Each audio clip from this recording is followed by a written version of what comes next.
All righty, team, we are live. Thank you so much for joining us on this Sunday evening, 6 p.m. Mountain Time. Wherever you are, thank you so much for joining us. You guys could be anywhere tonight, but you chose to be with us. And tonight we're getting into Welcome to Beyond the Deal, brick number 2. 2 weeks ago, we laid the foundation based on character. We defined it, we reframed it, we showed you what trained versus untrained character looks like under pressure. Tonight we build on it, and that's identity. Who you are versus what you do.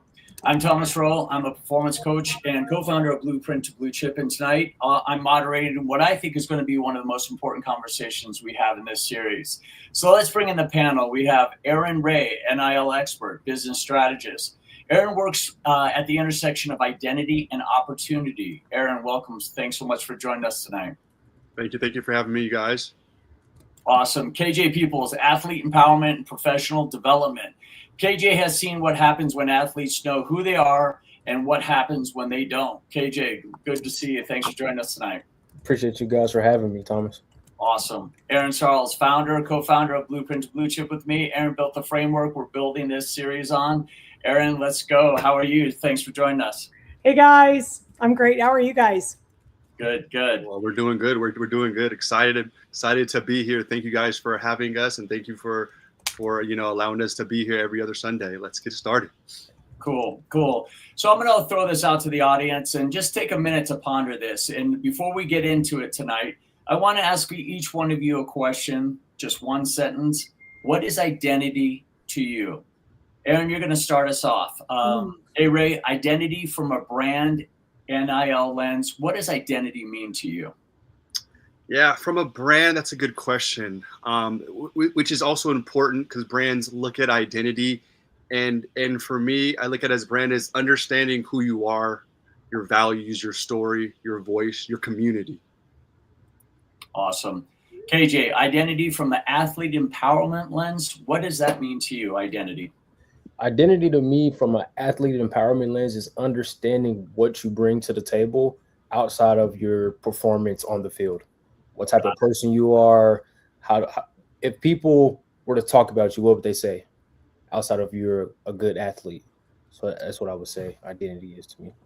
Got it. Aaron, identity from a character/caddy lens. What does that mean to you? I would say identity is the truth of who you are that pressure cannot take away.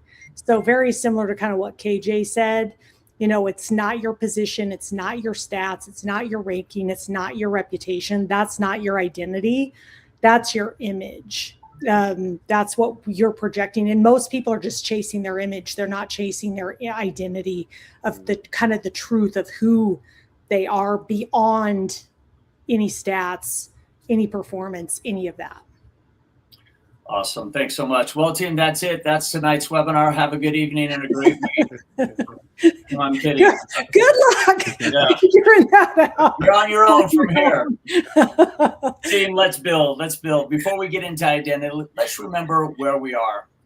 Brick 1 was character, the kind of person that pressure reveals. Tonight is brick 2, identity, who you are versus what you do. And here's why the order really matters. Aaron, why does character have to come before identity? Why should we start here? Is that aimed at me? Sorry. You know what? For tonight, for the audience, I'm going to refer to Aaron as the female and Ray as the male here. So we're not volleying questions all over the place. So yes, I'm sorry for Aaron, female Aaron. Why does character have to come before identity? And why couldn't we start here? I think character is kind of essentially kind of your values. Character becomes, it's the building blocks that you're going to build your identity from. When you think of your identity, what's underneath that? A lot of identity work is questions like, when I think of the foundation is like people will say I'm a child of God, or trust, or truth, or love. It's character is that the values, the essence that's going to underline and underpin the identity of who you are. Awesome. Hey, Ray, why does character have to come before identity, and what does character mean to you? Oh man, character. I think Aaron said it. Aaron said it great. Where it's character. It more feels like the foundation, right, of who you are, and identity is we're building on that, right. And so you are this person. You're a hard. You work hard, or and then it's like, well, now your identity you're building on how you work hard. You're building on the base that you've established, from 5, 6, 7. That is where your character starts. And now your identity comes from your community. It comes from, who your friends are, who you're surrounding yourself. And your identity kind of helps build on that character. So, you really want to understand your character before you really can start adding to your identity. Perfect. Well said. And KJ, now you're a sports performance coach as well as involved in financial planning. What does character have to do? Why does character have to come before identity with you? So I think character has to come before identity, because your character is kind of the things that automate the decisions that show up that form your identity. Like, there's a lot of decisions we make every single day, and those decisions are based on our character values, like the core blocks of what make us up. We make those decisions kind of just automatically, right? So your character has to be intact first, and then your identity will reflect those kind of internal values that you have. Love it.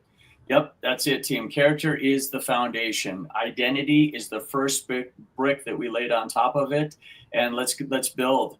And I want every athlete, parent, and coach in this room to look at the sequence on the screen. We have win equals worthy, lose equals worthless, and sports ends equals loss.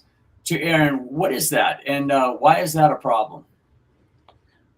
So why do I think that's a problem? Because I think you're attaching to something external to you that isn't the truth of who you are. So again, your identity becomes the full expression of who you are.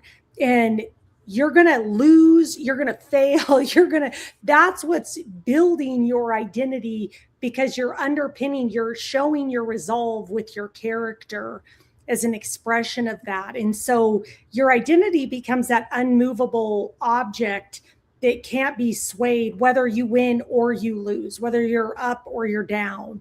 It's like it just becomes the standard for who you are. Everybody, when people think of you, you're not hopefully projecting an image. We probably see that a lot today. Right. But at the core of it is, I think, if you really are grounded in who you are and you're out expressing yourself consistently in the world, and how this ties in with NIL sports performance it's that anchor. It's the constant going back to you, to the truth of you, regardless of the outcome. The outcome isn't the result of you. You being you is really what we're here for. And you're going to have lessons to refine that. And that's what's happening. Gotcha.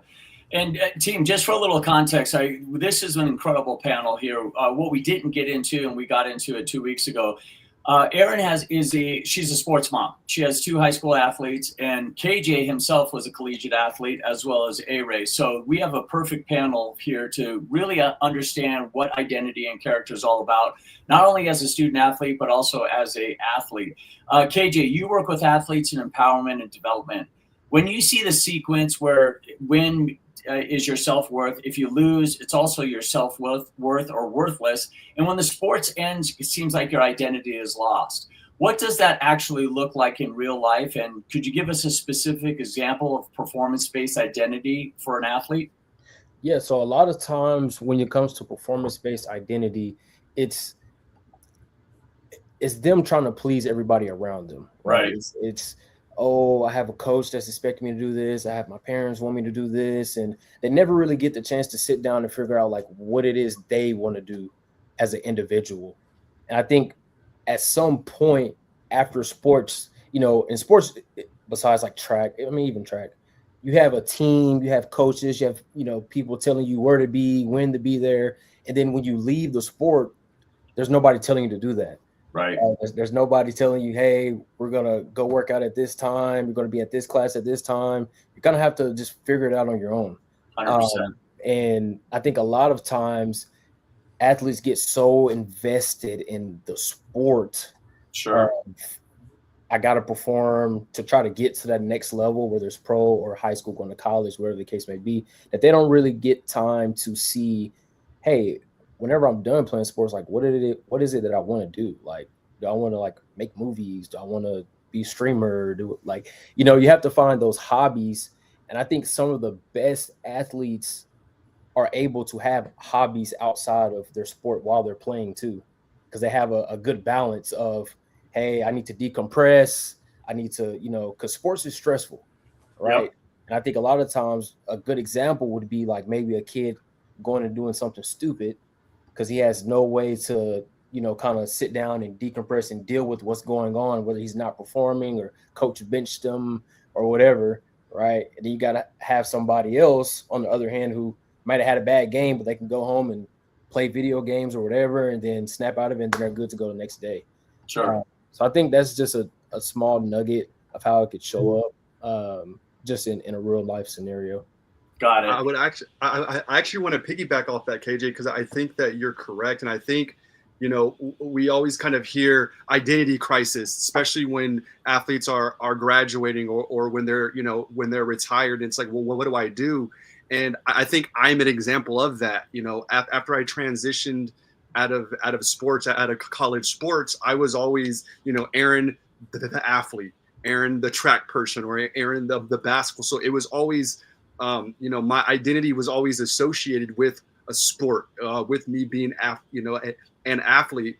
And once my playing career was done, it was just Aaron. And I didn't really know what I was, what do I do? Like, who am I outside of, playing sports every day, outside of practice and practicing 4 times a week? Like, what am I? And so that transition, it's hard. And I think it's a lot easier if you have a foundation, if you know who I am outside of sports, outside of my performance, outside of, my team. I'm Aaron who enjoys, art or, or music or, whatever it is, whatever hobby it is. And so I think it's important to establish your identity outside of your performance. No question. Hey, Ray, let's dig into that a little bit deeper from a brand and the NIL side, because when the three of us played, there wasn't social media and there wasn't NIL. So, the three of us can remember as athletes, you had to focus on your studies in your classroom because you had to be eligible. And then 2, you had to learn the playbook and you had to understand your competition. But Ray, now you got a third element, and that is NIL, your NIL obligations, which is basically is taken on a whole new full-time job. What does performance-based identity look like when it shows up in a business decision, and how does it hurt athletes when they're building their brand and trying to stay consistent with the image of an athlete? Yeah. No, I think this is an interesting topic because I think there's a few different, ways to go about it. I think that a lot of times when we see social media and we're trying to get all these deals, our first instinct is just post and say yes and accept everything because we want, to make, all this NIL income. Right. But brands, especially nowadays, brands want their influencers, their athletes to have community, to have a brand, to stand for something. It makes it a lot easier for them to, hey, if you have if this brand and they work a lot with kids and they work a lot with, youth camps, well, it's a lot easier to find an athlete and to really work with an athlete for a long-term partnership deal when their identity, their passion is, camps and helping kids grow. And that is your community is important to you.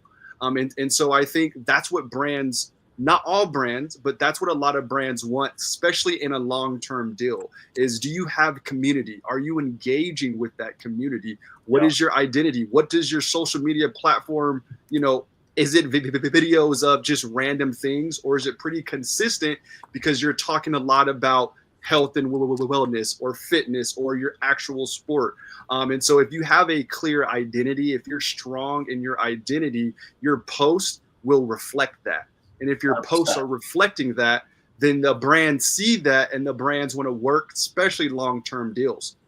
Yep, no question. You know, one of the things that Aaron and I talked to about with our athletes and their families is you got to be consistent across all platforms, right? Because you could have LinkedIn that says focus and committed, but your TikTok says Jack Daniels and bikinis. So, I mean, you know, who are you and what are you trying to sell here? Performance-based identity, the most fragile foundation an athlete can build on. So what's the alternative? You got one side that is performance-based identity, and then you have the other side that is character-based identity. Aaron, walk us through the difference and be specific. What does each one look like under real pressure when you have performance-based identity and character-based identity? You got it. So when I think performance-based identity, it's your worth, your value, how you see yourself is tied to that outcome. So things that you'll see is you could be fragile, you're reactive, you're very outcome dependent. You know, you're the one that if the wind blew the wrong way, you're going to be reacting to that. External factors are going to be like influencing you and your ability of how you show up and perform because you're so tied to that outcome. You know, the kids that are yelling at the refs, you name it, we know what performance-based identity I think really is. Sure. And what I would say on the flip side of that is character-based identity. They're going to be I don't want to say the cool cucumbers, but they're going to be the ones that really are unfazed, that they have this even-keeled demeanor about them. They're the ones that coaches depend on because they know that how to show up, right? Because they're not reactionary in the sense of nothing's neither good nor bad. It just is. And you're on to the next thing. You're consistent. You can show up for your team. If your role is on the bench for a few plays, you understand that. You understand the bigger picture and your worth. The biggest one I would say is your worth isn't tied to the outcome. You're showing up and giving your best because you know who you are. Right on. KJ, can an athlete who spent their entire career on the left side, that's performance-based identity, can they actually move to a character-based identity? Is that trainable or is that just personality? It's definitely trainable. And I think part of it is letting your ego go. Okay. And I think as athletes, especially male athletes, we have a hard time of letting our ego kind of die in a sense. Sure. And I think in order to get from that left to the right side, that is the number one thing that has to happen. Like you have to understand, and I had to understand at a point, like you can't win everything. You're not going to be the best at everything, right? You're not going to be a perfectionist at everything. And you're human. Like things happen. And how you react and respond to those things is what's going to help you in the long run because life happens to everybody. Totally agree. Let me rephrase that. Life happens for everybody. So sure. It's all perspective and how you look at everything. But I definitely think it's trainable, but you have to be open to it. Like the saying goes, like you can lead the horse to the water, but you cannot make them drink it. Truth. I think the better you can go ahead. I'm sorry. The better you can help somebody come to the realization that they have to drop their ego, the sooner. That's so true. So true. I want to make a point on this, and I think it's so relevant. I believe Nike. I think it was Nike dropped a commercial, after the Knicks won, and it's it's really highlighting Jalen Brunson, and Jalen Brunson is actually speaking on that, and they asked him a few questions, and he was like, I was underrated, I was undersized. They said I wasn't fast enough. They said I wasn't tall enough. They said I wasn't as big, but now he's a champion, right? He's won in college, he's won in high school, and it's like, how you're playing, you're 6 feet, you're 6'1", and you're playing in a Giants game. How? And it's the identity. He didn't focus in on how many points I'm scoring. I'm not 6'5", I'm not the fastest, right? He's not focused on the performance-based identity, how most of us identify.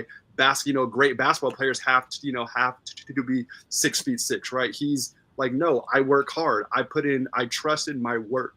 You know, this is built from the ground up since I was 5, 6, 7. And he let his identity show when he wasn't playing well the first quarter, the second quarter. He was struggling. He stayed even kill. He was as cool as a cucumber, and he trusted his work, trusted his process, and yet he comes in clutch and he hits those big shots, and now he's a champion. You know, he had the right identity because he stayed true to himself. He was authentic. He didn't get too high or too low because he wasn't focused in on, oh man, I'm not big enough, I'm not fast enough. And I think that, you know, athletes, they can really, really take from a Jalen Brunson. You know, it's hey, it's not always about how big, how fast, but a lot of it is my heart. And, you know, if I have the right identity, the right character, that's going to carry me through when my skills can't. Sure. Hey, Ray, build on that from where you sit. Which side of the column do brands want to work with? And can they tell the difference between performance and character-based identity? Oh, yeah. Because it's all authentic, right? I think, you know, especially now, you know, kids can tell when someone's, you know, not authentic, when someone's fake, right? When you're pitching and you're talking about this, you know, this shoe that you're wearing, or these clothes, or these outfit, or this protein that you're drinking, but you know that you don't enjoy it, right? You can tell. And so brands aren't dumb. Brands have been, you know, with, you know, sponsoring athletes and in this space for a very, very, very long time.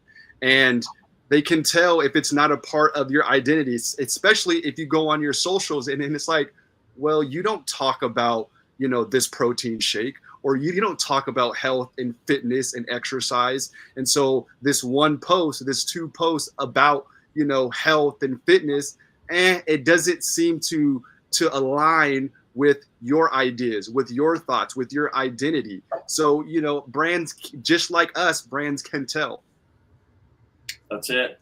Character-based identity. That's exactly what we're building on. So let's get into it a little bit more. Aaron, this is your Ray, this is your framework.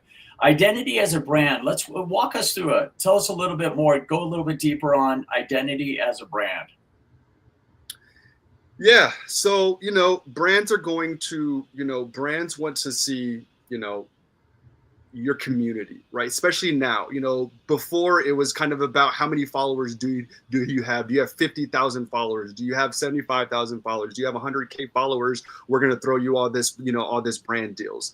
Now, a lot of times brands see, okay, you may only have 10,000 followers, but man, you're consistent. Your community's there. Your community is the fitness community. So although you may not have 50,000 followers and, you know, our brand won't get, you know, that reach to 50,000 people, the reach that you do have, it's very impactful. It's impactful because there's engagement. It's engagement because your audience, your fans, your community, they're paying attention because you're authentic. They care what you have to say. That's part of your brand. That's you building your brand. So if you're passionate about something, if you're passionate about, you know, kids camps and training and education, if you're passionate about, you know, health and fitness and wellness, or, you know, about whatever it is that you're passionate about, let that show in your socials. Let that show in your posts, in your stories, on TikTok, on Instagram, because brands, they see that. They see that consistency. They see that you're building a community. They see that your community is responsive to you. They're going to want to work with you. They're going to want to ignore that you don't have 1 million followers, because the followers that you do have, it's impactful. Now you're making an impact. Now you're making a difference. So brands, they care about the identity, because a lot of brands, they don't know if you're scoring 25 points a game, or if you're scoring, you know, the 4 touchdowns, or if you're 6'5", or if you're a 5-star athlete. Some brands, they don't care. They just care about your engagement. They care about your community. They care about what you're doing. Yep. Let's get a little deeper on each of these. Let's start with authenticity. Aaron, authenticity from a character standpoint. The Caddy framework says integrity over image. How does that apply here, and what does it actually mean for an athlete to be authentic versus just having a good image? Yeah, so integrity over image, your identity has to match your character. So integrity means choosing your character over what everybody else perceives. And so when I think about authenticity, I think authenticity, if you truly are who you were designed to be, that's the highest. I'm going to use kind of some energy language here. But if we were all on a frequency chart of human beings, because we are energy, that's the highest vibration we can be as a human being, is being in the truth of who we are, our authentic self. And so authenticity can't be faked. You can kind of try to fake it, but people, as Aaron said earlier, people can feel that. They know when you're being lied to. They know when people are being fake. And so you have to fall in love with who God made you to be, to express that into the world, and to not be afraid of how other people are going to perceive that, because each one of you that's listening are unique. There's something unique to you that nobody else has, that's meant to be expressed into the world. And so for me, that's authenticity, is being that truth, knowing that truth, loving that truth, and not trying to mold or become something that you're not. Love who you are, because that's who God made you to be. Love it. Love it. KJ, authenticity for you simply, well, you're kind of a two-headed monster here, because you're in financial planning as well as sports performance. And when you're dealing with athletes, you could tell when they're giving you lip service and they're kind of just going through the motions. And I'm going to assume with financial planning as well. What does authenticity mean to you from that standpoint? Authenticity, I think it's kind of like what Aaron said, is who you really are. Okay. It's going to show up. So I like to do like what I call stress testing. I like to put you in the worst situations possible to see how you respond.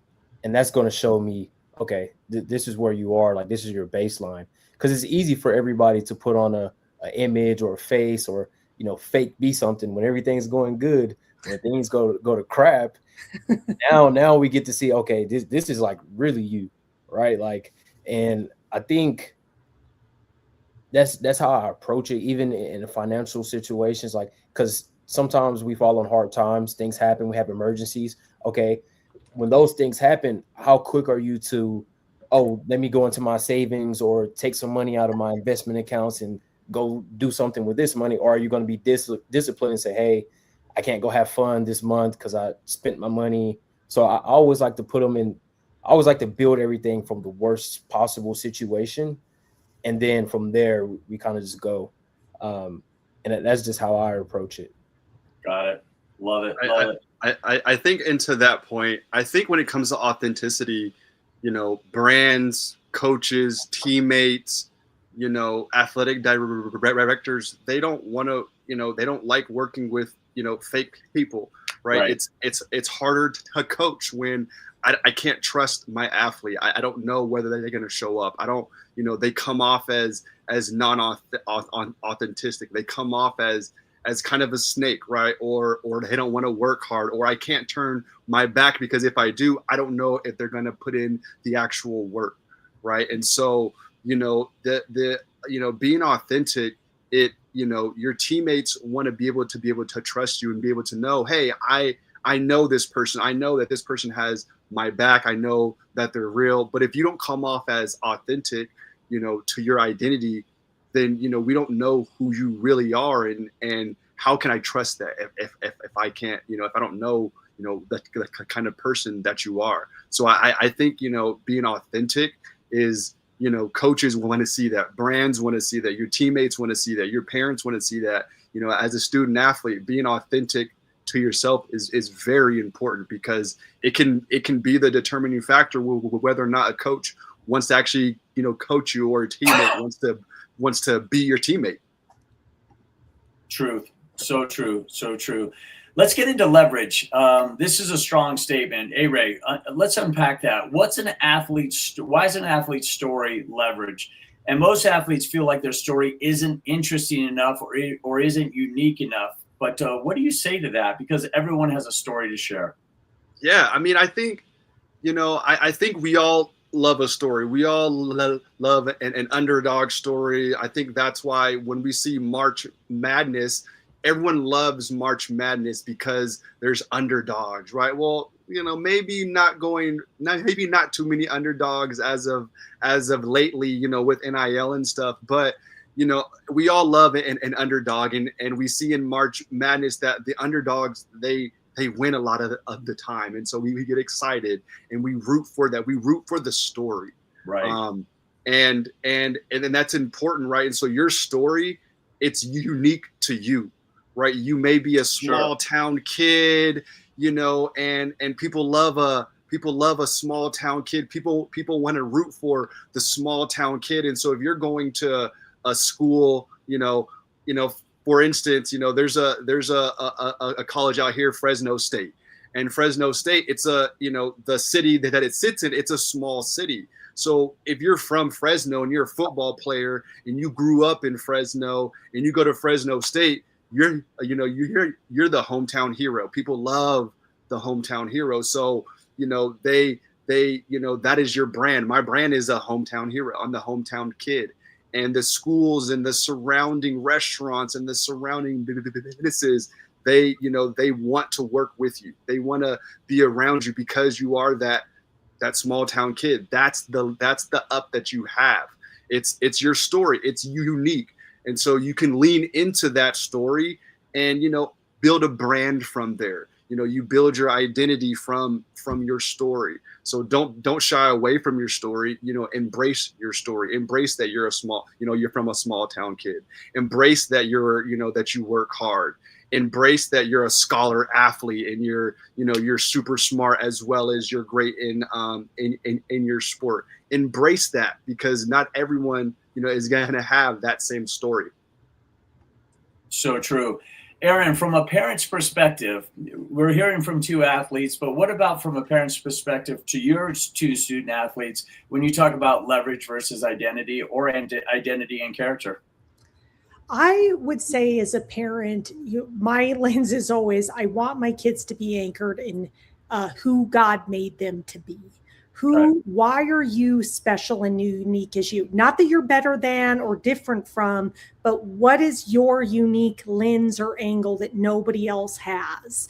I want them to know their worth, whether they're playing football or playing softball, good game, bad game, hit 10 home runs. It doesn't matter. I want them to be anchored and know that they are so loved, that I want them to have fun. And that's just one expression of who they are. And so I think when we put pressure on them as parents, we ask questions, I think, that are really tied to that sport. How are the car rides home after the games? After good games, after bad games, how do you just support them and ensure that they understand that who they are is not tied to that outcome. Sure. Who they are is well beyond that. And I think also too, as a parent, keeping them well-rounded of other likes. I want my son to go out and go fishing and to hang out with his friends and to do things that he likes. And the same for my daughter, reading books, academics, where they know that they are multifaceted, and that's the truth of who they are, and not just, you're a football player. How's football going? How's that going? Because the more you ask, the more it associates for them that's what mom thinks is important. So I better make sure I do well at that. Sure.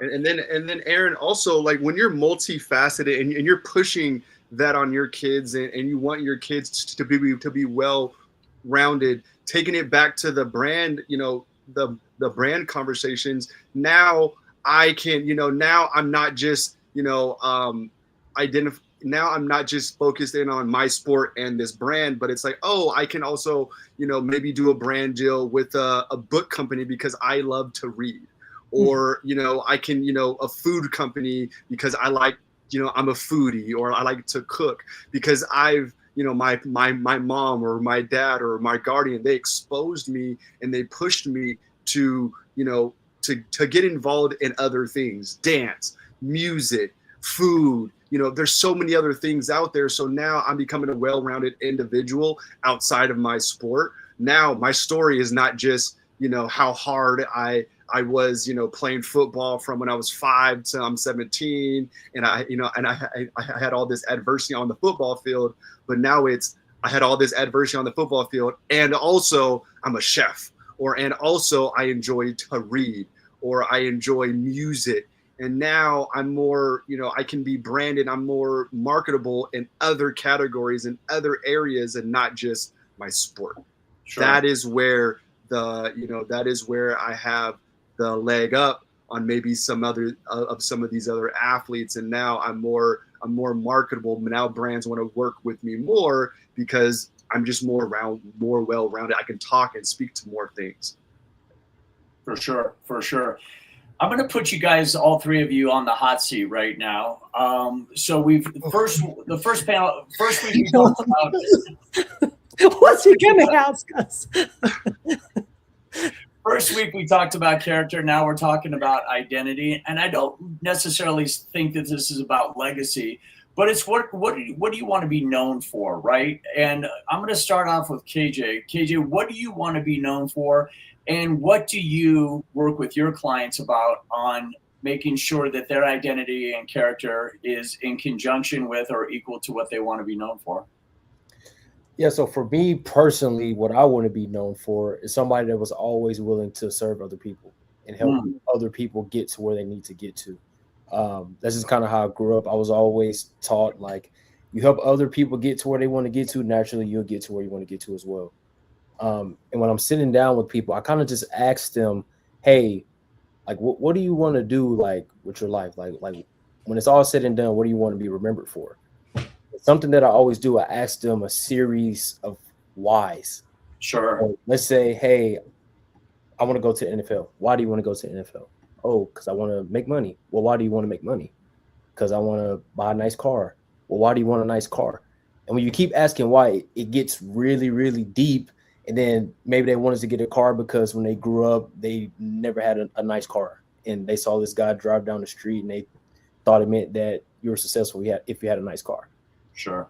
So whenever I want to ask people, like, what do you want to be known for? I always go down like 5 or 6 whys, and I make them really think. Because sometimes you can say, well, I want to be a millionaire. And then you ask them why, and they don't even know. Yeah. I'm like, well, that's not really what you want to do. Somebody probably put that in your head that that's what they want you to do. But like, what do you want to do? Right.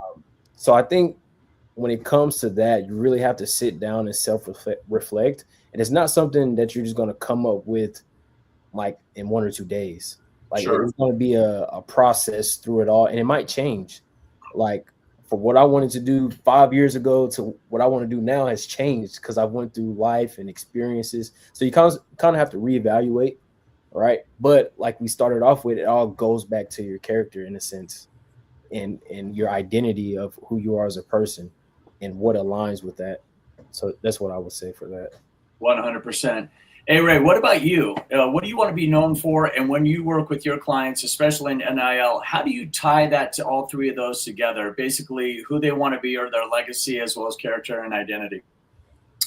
Yeah, I want to be known for someone who cares, who put others and their, needs and wants in front of mine. So, I went to law school. And I went to law school for 2 specific reasons. One, I want to work with athletes because I want to advocate for athletes, and I wanted to work with startups because I want to advocate for startups because I feel like, athletes and startups, very similar, but they're in situations to where they're so highly focused on their business or their idea or their craft, right, their sport, that it's so hard for them to focus on other things.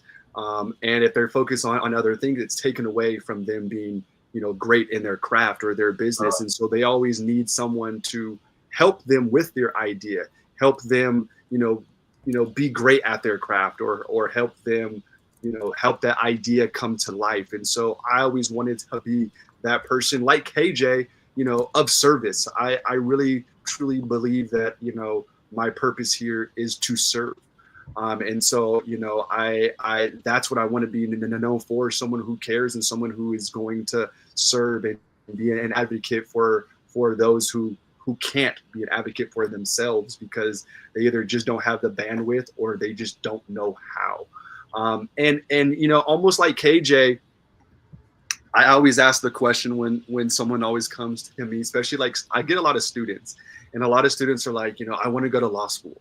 You know, help me. What advice do I have? And my first question is why?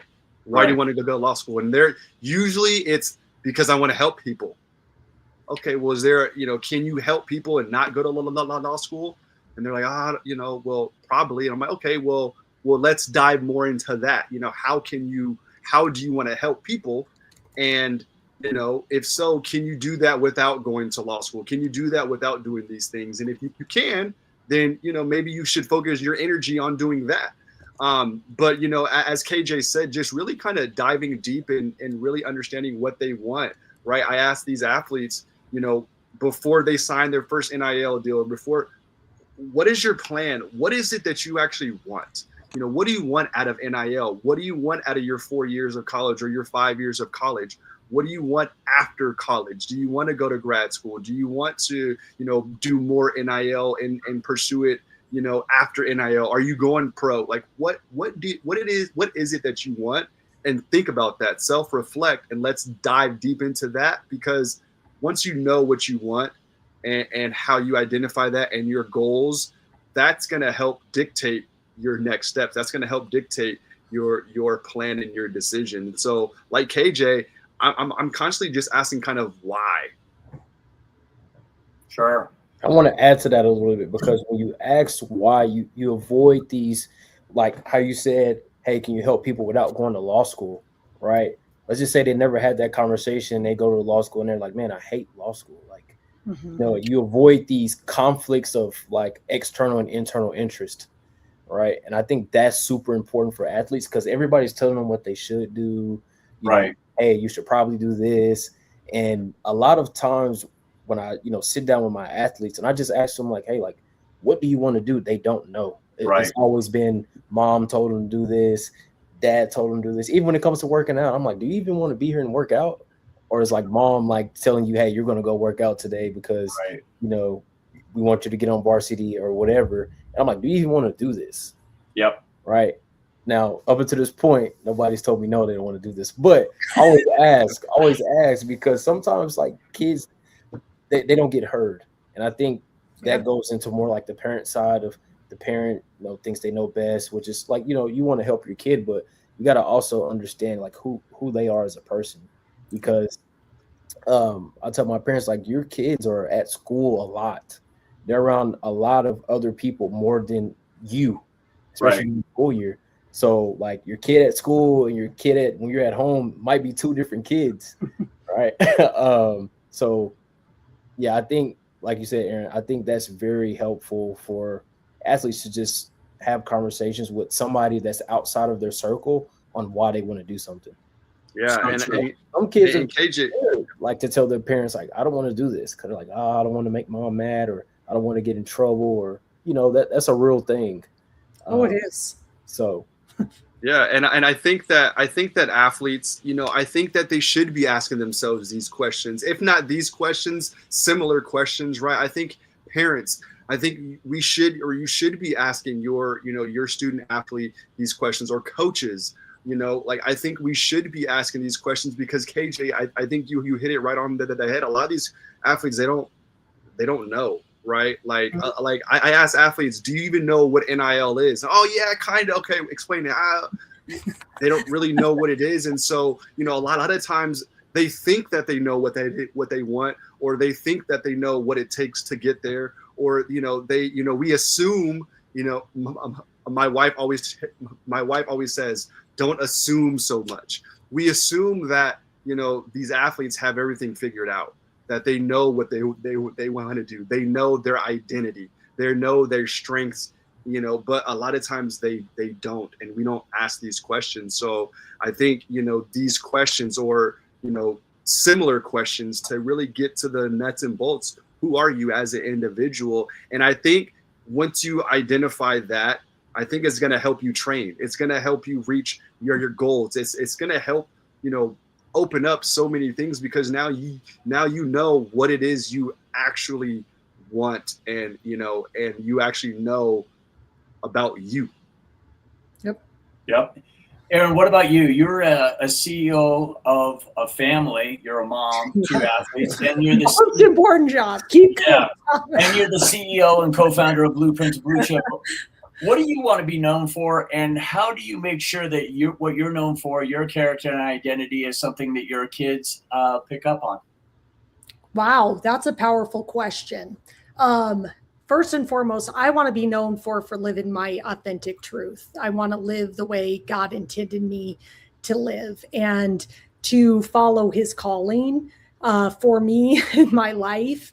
And that is to call people to their highest version of themselves, which is their godly version of themselves. And so I want people to realize how powerful they are, how capable they are, that there's no circumstance that you cannot overcome. And so I want people to actualize into their God-given potential. I know that's why God put me on this earth. And that resonates for me as a CEO of a company, and that resonates for me as a mom. And kind of on what both of you said, for your parents for the parents that are listening, you have to detach your value, your worth from your child. This is the best advice somebody gave me, and it totally shifted the way that I parented, is that they came in as whole and complete souls. Your job is not to complete them. Your job is not to fix them. Your job is not to tell them what to do. Your job is to guide them as an example of who you are. And as both Aaron and KJ pointed out, you have to get really curious as a parent to understand who they are and detach their decisions from your worth, your outcome, how you parent. It's not a reflection of you. Okay. Newsflash, if I give you one thing today, how your kids behave, what goes on, that's not a reflection of you. We are kind of conditioned into that as a society, but it's like, are you teaching them the skills that they need in order to succeed in life? And the skill that you can give them is for them to know themselves so that they then can make every decision from that. And if you're teaching them that, you're going to win every time. And your kids are going to love you. They're going to want to get in the car and tell you everything that's going on in their life. You know, when my daughter calls me up and wants to talk to me about her issues with her boyfriend, if I'm not around her for the day, that tells me I've done something right as a parent, because she trusts me and she wants my advice. And I just get curious and ask questions. I don't tell her what to do. I just listen. And so that would be, if I can help any parents learn that so that you can have your kids just have the best environment to be in, I feel like I've done my job. Awesome. So outside of identity, let's talk about who you are outside of the sport. Let's start with KJ. Why does who are you outside of the sport matter so much? And why is this hard for athletes to answer? I think it's important because it's going to keep you grounded. Okay. Like when things are not going your way, or whatever the case, life gets hard, something happening with your family back home. You have things outside of sports that's going to help you. And I think a lot of times for athletes, it's hard to answer because all they've known is sports. And I think even now it's worse with the way like youth leagues are ran. I see it all the time. Like there's kids class of 2040 and they're about to be getting 50 Division I offers. I'm like, dude, like this kid doesn't even know algebra yet. Like he's not even, there yet in his head to be thinking about that. But parents are pushing it so much that they strip the fun of the game out of it. They strip, kids just being kids and having fun. And I think that translates to then they become 20, 21-year-olds, and now they're, trying to go do other things and they don't know what to do with themselves. They're just like, well, if I can't play football, like what am I going to do? What am I good for? Or if I can't, score a basketball, like what do I do?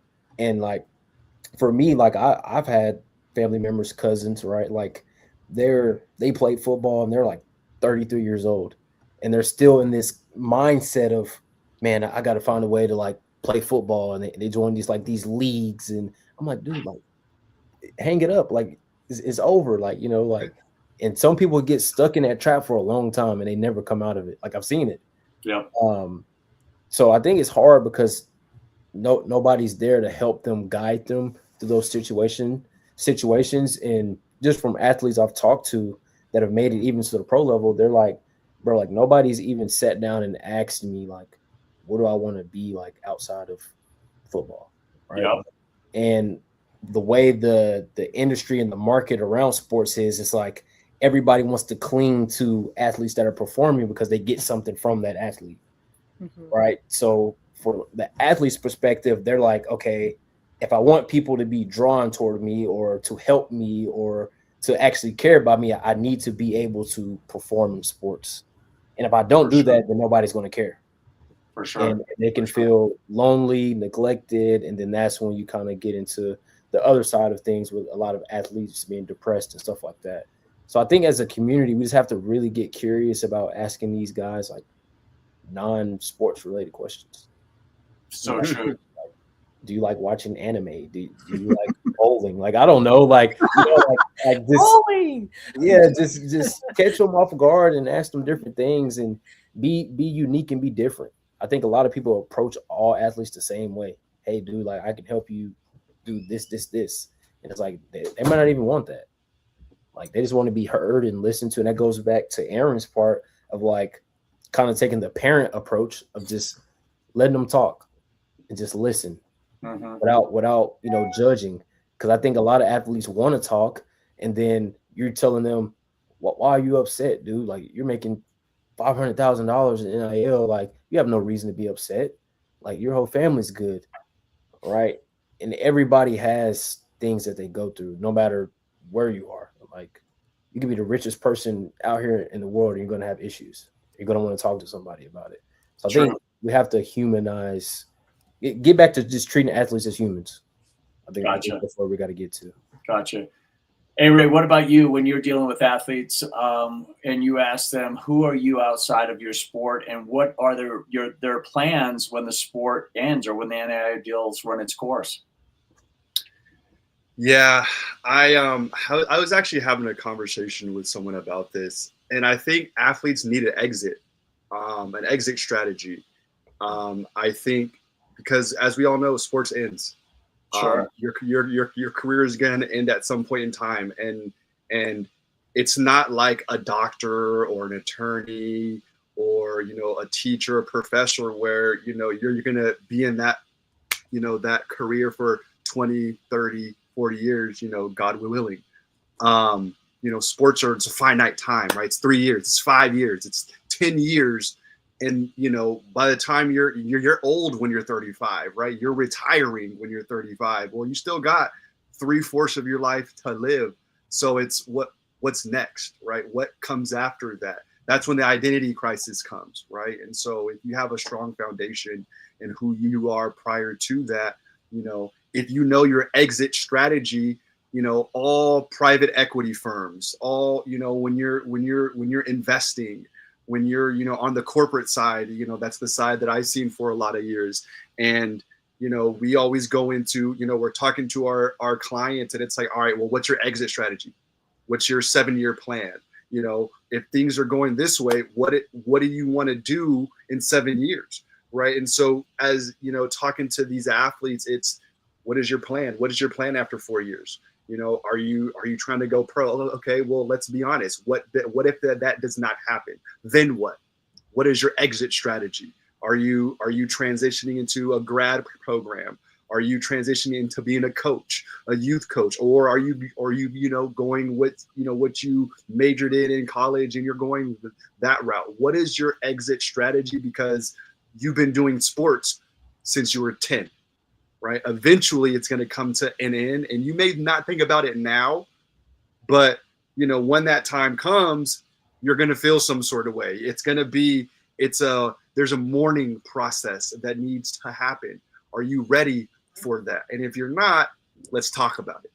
And so it's really about, helping them understand that, sports aren't forever, and that you, as an athlete, you need an exit strategy. And speaking about that early, talking about it early and often, it could help with that transition. And so you're staying ready, so you don't got to get ready. Yep. Aaron, this connects directly to what you said about performance-based identity. When an athlete can't answer, who are you outside of the sport? What does that tell you about their identity foundation? Well, it's tied to external results, which is not the truth of who you are. Like when you allow, whether you win a game or lose a game, there's something to learn in both of those situations, because that's how we should be wired as human beings. But if your sole worth is, both KJ and Aaron kind of spoke to it. If your worth is tied to your outcome, am I going to make varsity and I'm in 6th grade? All that stuff is complete nonsense. Okay. You want to get your child or your student athlete, and I'm kind of speaking from a parent, as a parent, you want to get them grounded in who they are. Who do you want to be in this world? What makes you happy? What do you love? Man, you love horses? Okay. How do we get you time to go ride horses as part of your everyday life? As part of that, you've got to allow yourself to be your full expression, which means it's not just sports. Sports is one avenue that you can use in order to grow yourself. And so when kids are so tied up, am I starting? Am I sitting on the bench? Did I make the team? Did I not make the team? On and on and on. That just tells me you're not anchored in who you are. And the second that something crumbles, life is you're going to be in crisis, and you don't want to be in crisis. You want to be, yes, you're going to have ups and downs, but you want to be looking at them from a learning perspective, not this is a crisis and who I am is, I don't know who I am anymore. And that's what we've created. And we're really compounding that, I think, with youth sports today, because everybody thinks there's money, there's the next level deal, you name it. And it's like you're chasing the wrong thing. You should be chasing your identity. If you haven't gotten that out of tonight, you should be chasing your identity, the truth of who you are, and all this other stuff's going to fall into place. But that's what you should be really focused on. For sure. Let's get into identity evolution. We know that who an athlete is their senior year is not necessarily the same athlete they were when they first got to college. Hey, Ray, identity evolution is in the brand world. How does the most successful athletes navigate the evolution without losing their audience or their deals? Yeah, well, you're going to grow. I think, Thomas, you said it, correct. The athlete, the person that you are when you're a senior in high school isn't going to be the same person that, when you're your 3rd year in college, or you're in your 5th year grad program, at a big time school. You're just not going to be the same. And just like we see with social media influencers, just like we see with a lot of people, they grow over time. Their style of play grows. They've learned new skills, right? They learned how to be a leader. So their identity is now, as a freshman, you're like, I'm not really a leader. I'm more of, I'm just kind of soak everything in. By the time you're 4th year, your 5th year, now you can identify as a team captain. I can help lead this team, right? So you're always evolving. You're always adapting to your surroundings, to what's around you.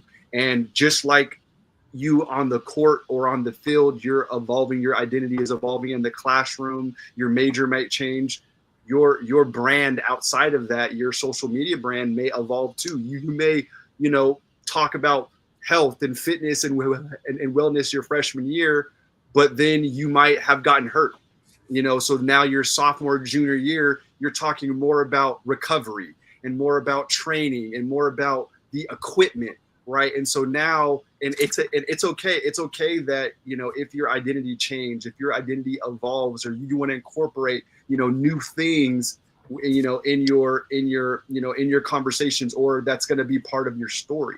It's okay, because that's what we want to see.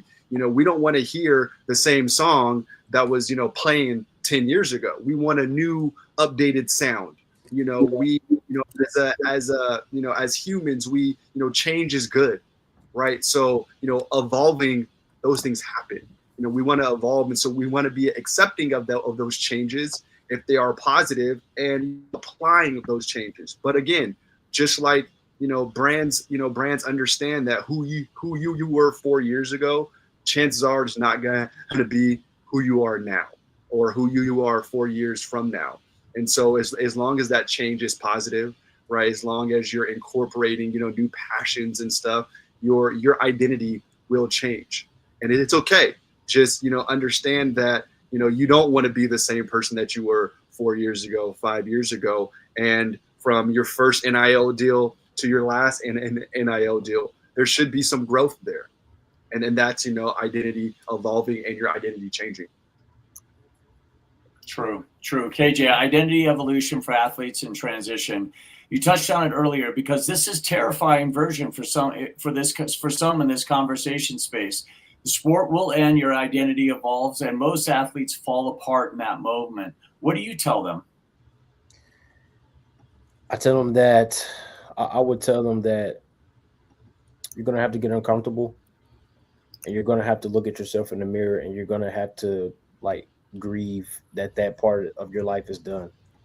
And I think a lot of times as athletes, we avoid it. We don't want to come to the realization of, man, I'm going to be done playing ball and now I have to go get a job or something. Right. And I think going back to earlier, we were talking about people telling their stories. And I think for athletes, I think it's good for you to take that journey that you've had. Because I always think that college sports is a full learning lesson. Even if you don't go to college, from little league to high school, you learn these different things that you can apply in life, and everybody's story is different. And I think you have to lean into that. Lean into your experiences. What was it like your freshman and sophomore year? Did you play? Was it tough for you?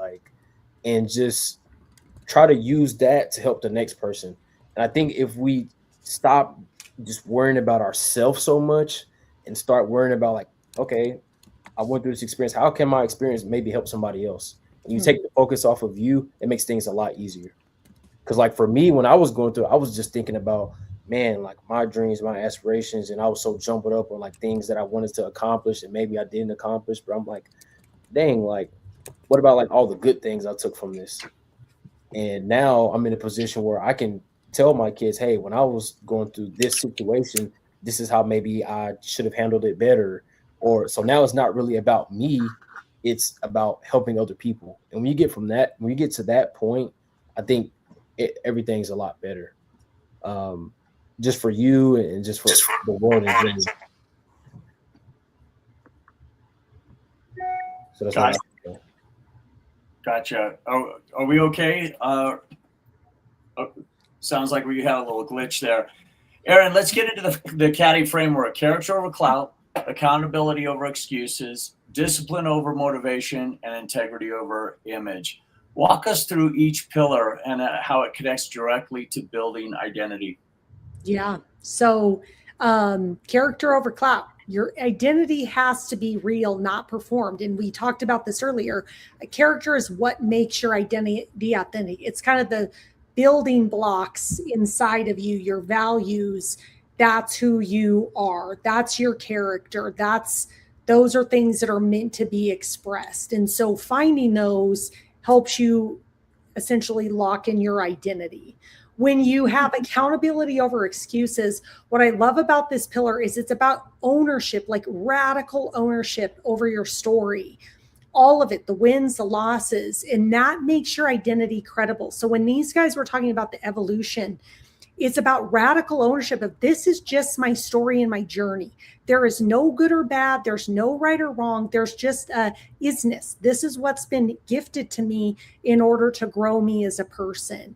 And so when you can own that and not be justifying or detaching or attached to the outcome, you can then just authentically tell your story. It also allows you to be authentic because you're I own this and I own it because it's who I am.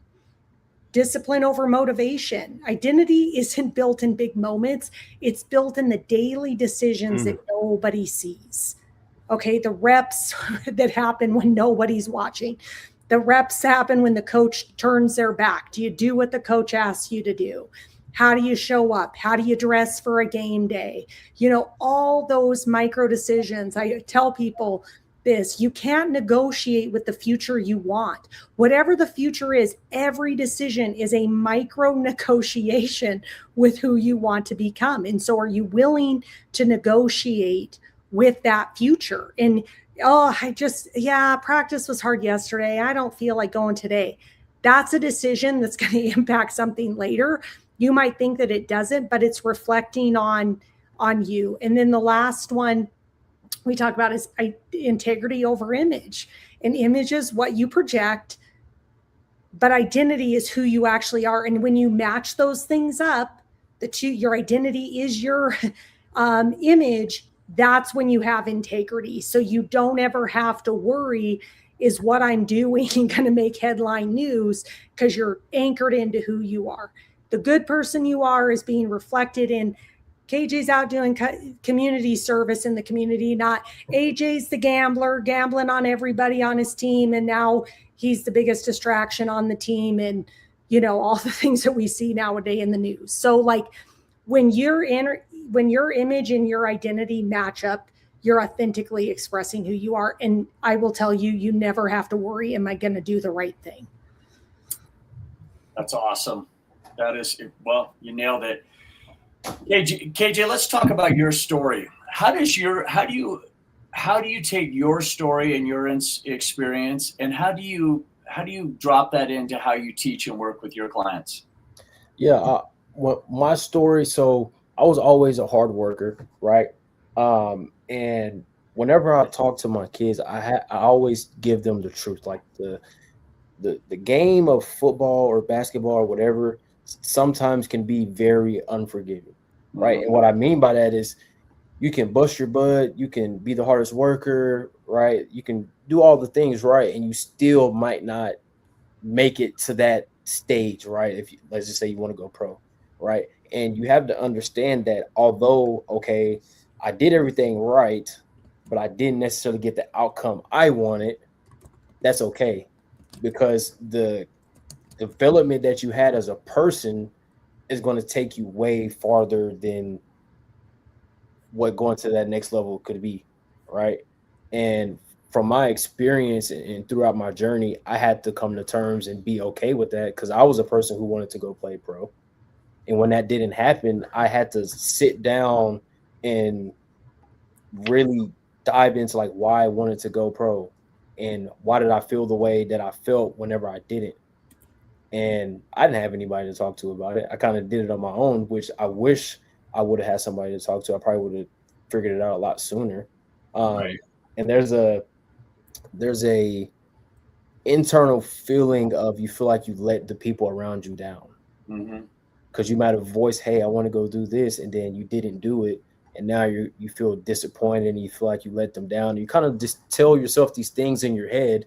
And then when you go talk to them, they're like, no, like you didn't let me down. Like you graduated college, you got a degree, like you're doing just fine. And then you're like, oh, right. And I think sometimes we put unrealistic pressure on ourselves. Right. But when I'm talking to my kids, I'm like, dude, like, don't put too much on your plate. Like, just, it's a child's game. Have fun with it. Enjoy it.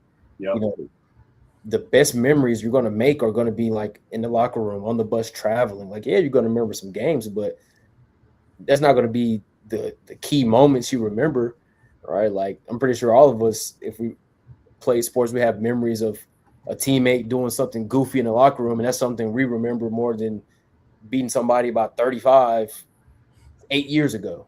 Right. So I think in my experience, it's just giving them the real, letting them know, like, you're not going to always get what you want, but that doesn't mean you don't give your all into something. Like, always give your all, because you never know. You never know what can come of it. It might be a coach that saw you working your butt off, and like 5-6 years later, you meet him and he's not coaching anymore, but he works at a big corporation and you're looking for a job. He's like, oh, hey, I remember you busting your tail when I coached at this school.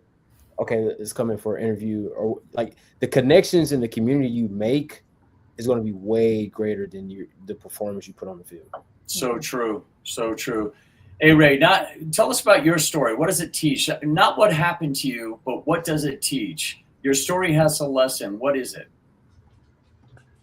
Yeah, I like KJ. I think that at least the lesson that I take is like transparency. To be honest, like I operate in transparency because I feel like I didn't get the transparency as I wanted, or I think I didn't get the transparency that I needed. And so I think transparency is huge. It's kind of what I don't beat around the bush. Like I want my goal and what I like is, student athletes, their parents, the coaches, here's the info that you need. It's your job to ask those questions. You don't know what you don't know, but now if you know, or I'm giving you some sort of, knowledge, now you can make the best decision, based on the information that you have for yourself. And I think for me is, I don't think I always got that. I feel like I always got, people would beat around the bush, or they wouldn't be honest because they didn't think I could handle it, or, and so it's like, he's an athlete, let's be nice and bring it to him. Like, no, tell me, hey, if you take this NIL deal, this is what can happen, or, be open and honest and let me or my family or whoever it is make those decisions. And so, to me, that's what I've learned and what I've tried to, I guess instill or try and, I want to just give that honesty. And, that's why I do the things that I do. Like, that's why I went to law school. That's why I transitioned into this space, because again, there's not a lot of people being honest. And if, and allowing these kids to make their decisions on their own, or teaching them what they need to be taught, because it's a lot easier to take advantage than to educate. And so, I again, that doesn't sit right with me. And, now NIL's here and all this stuff. Let's be honest. Let's give them the info that they need to go be successful. Like, I would rather give you the info to where you don't need that agent, to where you don't need me as a consultant, or a Thomas, or a KJ. Like, I want you to have all the information that you need to make the best decision for yourself. And, that's my goal, because I feel like I didn't have that. I feel like the athletes that I came up with, we didn't have that. We were just told, here's, here, do this, do that. And it may not have been right for me, or right for my family, or right for us in that situation, but it was just a blanketed, here, go do this. And so, that's where I see where it was wrong. And that's where I see, where I feel like I struggled at, making those decisions on my own, because I didn't feel like I didn't have the proper guidance, or I feel like I didn't have all the knowledge to make those decisions on my own. And so, I want to be able to be here and, being with people who feel the same way. Is, let's give these kids, their parents, these coaches, all the knowledge that we have, and allow them to make the best decisions for themselves. Love it. Love it. Before we get into some Q&A, Aaron, I'm going to put you on the hot seat. And gentlemen, you as well. This is a question that Aaron asked a lot of our athletes. If your sport ended tomorrow, what would still be true about you? That's your identity foundation. Aaron, what's your identity foundation? What's true about me after the ball stopped bouncing for me in high school? Is that the question? More or less, what's your identity foundation right now? My identity foundation is I'm a child of God. Awesome. KJ, what's your identity foundation? A servant leader. Hey, Ray? Hard worker. Like it.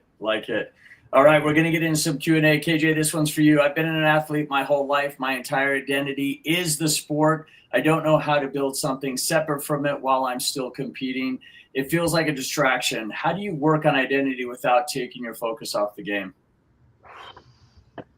Without taking your focus off the game. As an athlete, it can feel like a distraction, right? But the reason you feel like it's a distraction is because, like you said, all you know is sports. So right now, your mindset is if it's not sports, it's not valuable to me. So you have to sit down and get around people who don't play sports. And I'm not saying like don't be by your teammates, but maybe join a student life group and just get around campus and see what other people do.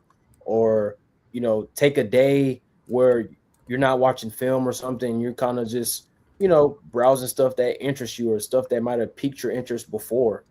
Because that's going to be important, man. Because if you're just 100% up here occupied with sports, and I'm not saying like don't be obsessed with your craft, but that can be draining in a sense because you're going to have days where you don't even want to think about sports, and you need to have a healthy escape, if you will, to come back and kind of ground yourself so that way, okay, today I didn't have a good day at practice, but instead of me diving into this film and just criticizing myself and looking at all the things I did wrong, let me just take a step back. I'm human. Today wasn't like me. I'm gonna get back to myself. But you need to have something else that you can take your mind away from it. That's healthy, right? Because a lot of athletes, they turn to things that are not beneficial for them, alcohol, drugs, things like that, to try to escape from that. And that's just not the answer, man. So I would say just get around people that don't play sports. Gotcha. Maybe you hang out with some buddies back home. Not all your buddies, but some buddies that are maybe doing some different things. Hey, you guys go fishing. Let me go fishing with y'all. And if you like it, you like it. If you don't, okay, I know I do not like fishing. I'm not going fishing anymore. Just try. And it's all about being intentional. Like you have to be intentional about seeking out those things. It's not just going to just fall in your lap, right? Like you have to try. So that's what I would say to that, man. It's gonna feel hard because everybody else is going to be telling you, hey, man, you need to be doing this or whatever. Like for me, when I was playing, I'll go get in the recovery boots and I'll be just on the internet researching stocks. That's where I got into like the finance thing. I was just research on my own and I'm like, oh, this stuff is kind of cool. And that was just like a hobby. It just happened to be finances, right? But like I have a buddy, his thing is filmmaking, right? I ain't gonna drop his name, but he likes doing film, right? So that's his like external hobby outside of sports. So yeah, man, just be intentional about trying to find those things. I think if I can piggyback off of, try to help answer that question too. I think it's a mindset and a perspective, right? Like, we get told that, we got to focus in on our craft and we lose sight of, it is okay, like KJ said, to find other things that bring us joy. Because once we lean into other things that bring us joy, now we're becoming the best versions of ourselves. And when we're becoming the best versions of ourselves, that's going to heighten our abilities in other areas, right? You're now going to be able to focus a lot better on your sport, on your craft, because you have that self-care, de-stress with the book, right? Phil Jackson, he was known for, when he was coaching his team, he would give each of his players a book to read, and they would have to read, or they didn't have to, but he encouraged them to read that book. Why? It takes their mind off of their craft, off of their game always, right? So now he's having them read books that they might find interest, have interest in, and then that may lead to down the path of other interests. You're reading more about that book, about whatever it is that you're reading about. Now you might have found a hobby. So again, Phil Jackson encouraged this, and this is one of the greatest coaches of all time in basketball, right? And so it is okay to kind of step back and step away and lean into a passion or to lean into a hobby. See what feels good to you, because again, that allows you to be the best version of yourself. And when you're the best version of yourself, how can you not perform well on the field, because now you're going to be rejuvenated. You're not going to be burnt out. And as KJ said, you have an outlet, and that's what you want, is that outlet. You know, you see Victor Wembanyama, he reads, he plays chess. You know, you see so many of these superstar athletes, they have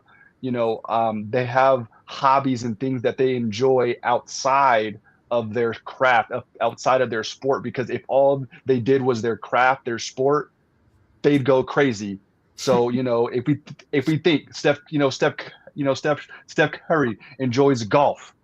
Mhm. You know, a LeBron James, he's a wine connoisseur, right? They enjoy things outside of their sport. So I would encourage you and any athletes out there to step away and kind of enjoy something. Go have a self-care day. Figure out what it is that you're passionate about. Maybe spend an hour or two just diving into that and watch it, and you'll see how it affects you in your daily life when you're playing your sport, and how much more passion that you have for it. That's cool. That is so true. This is a parent question. Parent to parent, we watch our daughter lose, and she's completely disappears. She won't talk. She won't eat. She shuts everything out. It's more than a disappointment. It looks like she doesn't know who she is after a loss. What do we do in these moments, and how do we help her build identity that doesn't collapse with a loss? How did you deal with this, Aaron? First and foremost, I think you got to be uncomfortable with the uncomfortable, which what I mean there is you got to be uncomfortable. You've got to become comfortable with the silence. You got to just allow that space to exist. You know, let me tell you, the things that I did sometimes, you know, because you want to solve it as a parent. And that's an admirable trait. I love my kids very much. I want to know what's going on with you because I want to make it better for you. But sometimes you've got to allow the space for them to sit down and work through it. And then you've got to find, it's not in the car, it's maybe not even the next day. You know, how can you start to bring up that conversation? Are there things that you do with your daughter that just are for you and her? You know, whether that's the dad and the daughter or the mom and the daughter, go do something fun together that isn't tied to sports, that has nothing to do with any of that, and go just spend time and be with her and allow her the opportunity to open up. And I think it's always like, this is what I'm observing. I may be right or wrong. So if I'm wrong, you can tell me I'm wrong. I'm not attached to my opinion, you know, and it's like, no, this is actually what's happening. Okay, well, I'm here for you if you ever want to talk about it, but you don't have to solve anything for them. You've got to create enough space so that they can solve the problem for themselves and identify what they're feeling, what do they need, what do they want to do with it, because they might come back and go, you know what, I'm really frustrated with the coach or this or whatever is going on, but don't ever assume. I think we brought that up earlier because it makes an ass, the word ass isn't assume, it makes an ass out of you. So just allow a lot of space. There's nothing to be solved.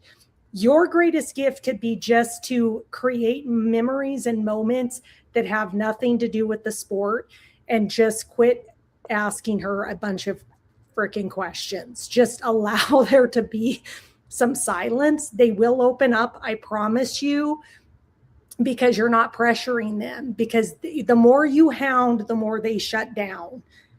It's never been a recipe of success in my own experience, both as a child with my own parents as well as parenting. And so the more I stay quiet, you know, they're feeding off your energy. So the more you're just, I'm loving, I'm here, they're going to feel that, and they're going to know how to open up to you. Awesome. Hey, Ray, my NIL brand is built around my athletic performance, highlights, training content, game day stuff, but I'm worried that if I have a bad season, my brand collapses too. How do I build an NIL brand that isn't completely dependent upon my performance? Yeah, no, find a passion and kind of insert that gradually, right? And so as your, you know, maybe your next couple posts, they're about your summer training program that you're going to do, but maybe you also have a passion. Maybe you like to cook. So maybe now start maybe incorporating your meal preps or your shopping trips, right? Because eventually maybe you want to transition into maybe more food content, or a get ready with me as I do this sort of content, right? So gradually, not all at once, but gradually try and incorporate and include some of your passions and your hobbies within your content, so then it feels authentic, right? Now it's not forced. It's not, you went from doing athletic content and training to now all of a sudden your next post is about food, and people are like, wait, now you might start to lose your audience, because they know you for your training videos. But if you're incorporating, again, small food things in there, some meal prep stuff, some get ready with me kind of stuff, slowly but surely now you're incorporating other things. And so now brands see, oh, actually this person has done a few done a few meal prep things. So now, maybe you're getting into like the meal prep services, or, the foodie kind of thing, or you're incorporating, a get ready with me, and you're showing all these new shoes, right? All these shoes that you have.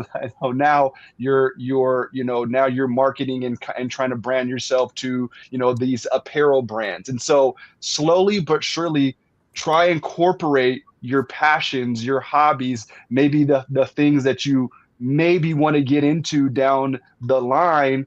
Start adding those now, right? One thing here, incorporating those posts, and eventually you'll look back at your content and be like, hey, I actually have a good amount of content that includes food, that includes something else. Now I can market to a brand. Now I can pitch to a brand. Hey, I follow your brand. I'm known for my training videos, but I've also incorporated a lot of meal prep in this as well.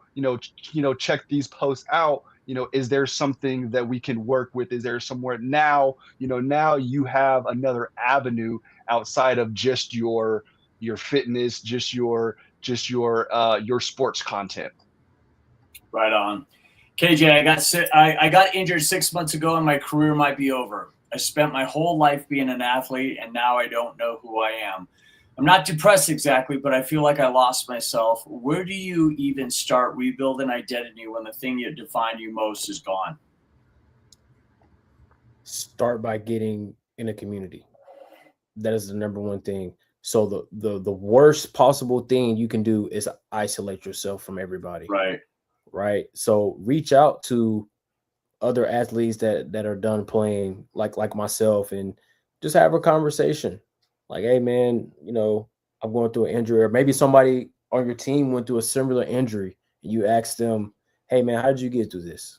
And we keep hitting it, just finding hobbies. Like, look at it as an opportunity to now go explore, right? Like, I don't know what your injury is, but let's just say you had a knee injury, and now you're kind of just researching, oh, how do I like help my knee injury? And then you start getting into like medical research, or something random. So it's just your perspective. Just, hey, I took an injury. This is an opportunity that God placed in front of me to get out and explore a little bit. I don't know if you're in college or where you are, but like, go out on campus, see what the student life. Like, there's a lot of different things on your campus that student life does. Go to a bowling night and just get out and talk to people and interact with people.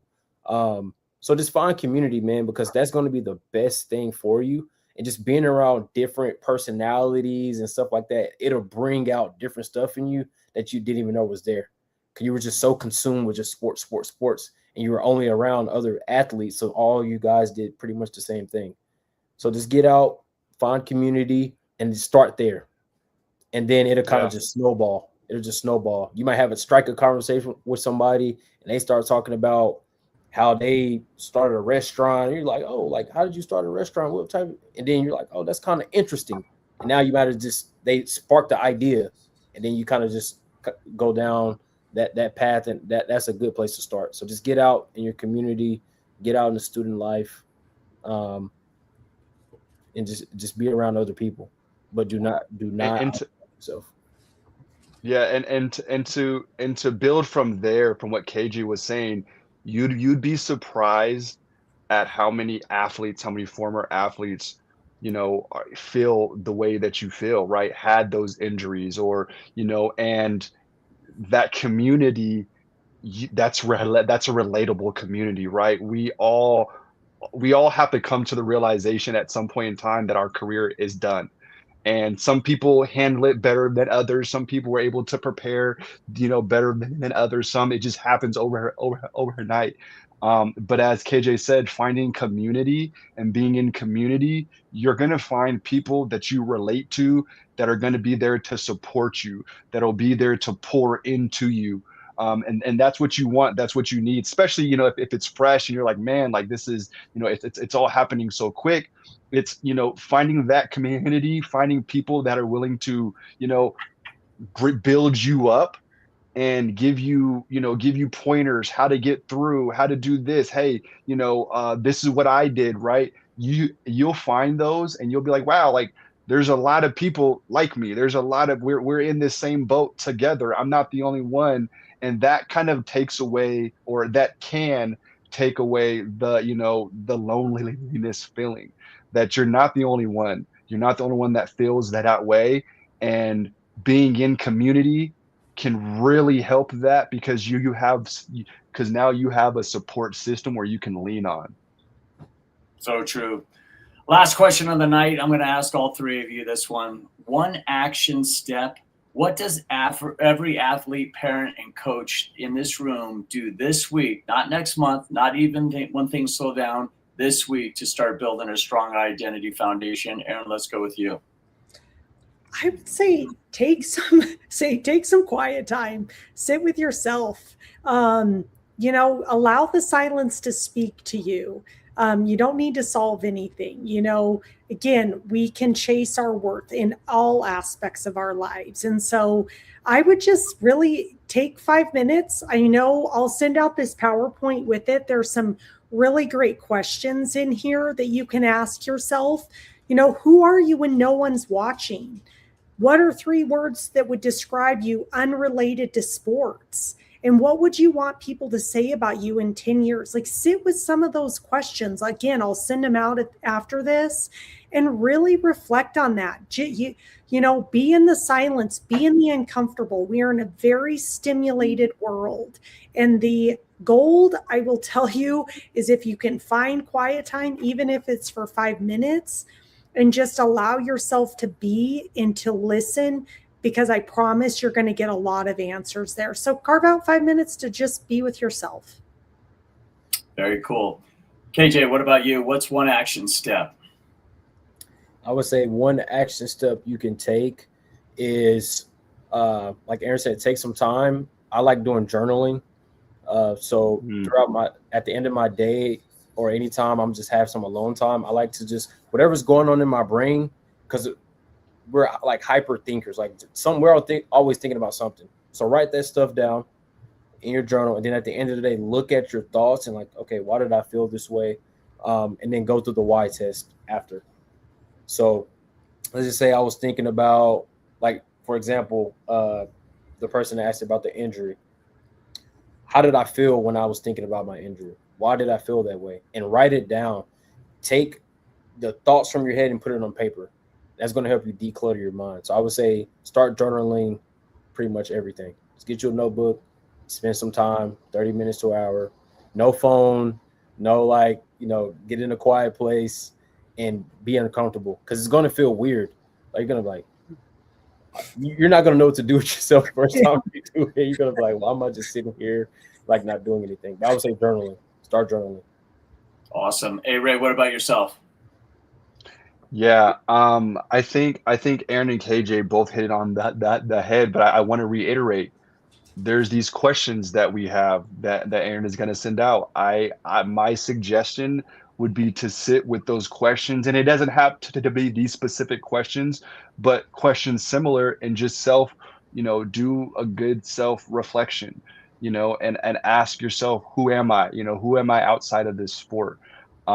And I think that because that's going to help you build, it's going to help you build, it's going to help you identify what you want out of NIL. It's going to help you identify what you want out of your sport.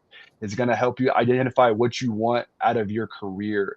And I think if you don't have a plan, if you don't know what you want, if you don't know what you're going to do, how can you maximize your NIL dollars? How can you maximize your talent? How can you maximize the opportunities that you have at your college, in these 4 years, 5 years, if you don't know yourself, if you don't have a plan, if you don't know what you're going to do. So, my first action item is to understand those things, understand what you want.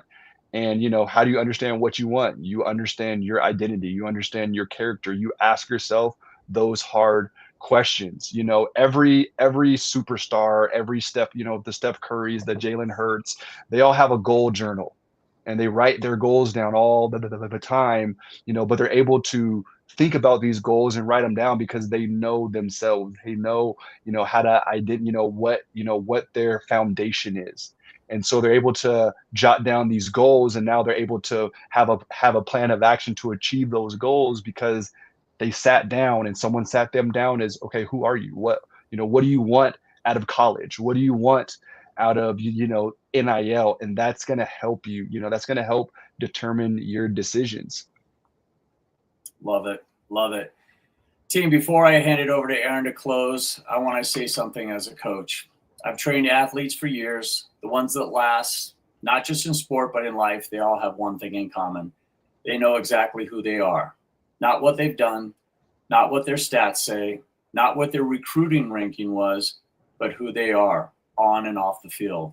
And that's not something that just happens. It's trained, just like everything else. Tonight, you got the framework. You got the questions. You did the exercise. Now go do the reps. That's what we're here to build, brick by brick. So I want to say thank you to A-Ray. I want to say thank you to KJ. And I want to give a big thanks to Aaron. Aaron, thank you, and close us out.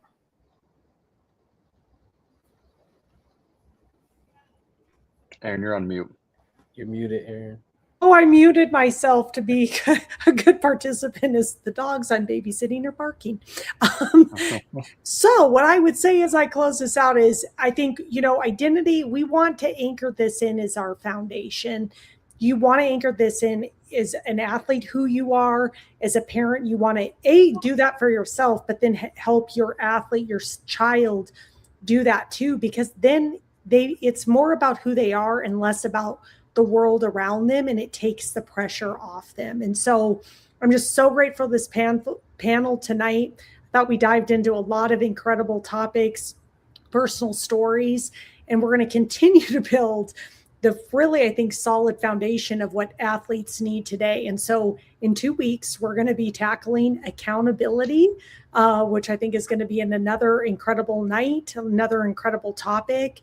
And so I just can't thank you guys enough. So as you can see on your screen, there's each one of us is listed up there, the company that we're associated with, and your QR code in order to get in touch with each one of us. So Aaron, KJ, do you guys have anything to add as we close this out? I do not. I appreciate everyone attending. I appreciate you guys, Thomas and Aaron, for having us. And I'll see you guys pretty soon. Okay. Awesome. Thanks, guys. Thank you guys. So much, you guys everybody. enjoy the Have rest a great of the weekend and a great week.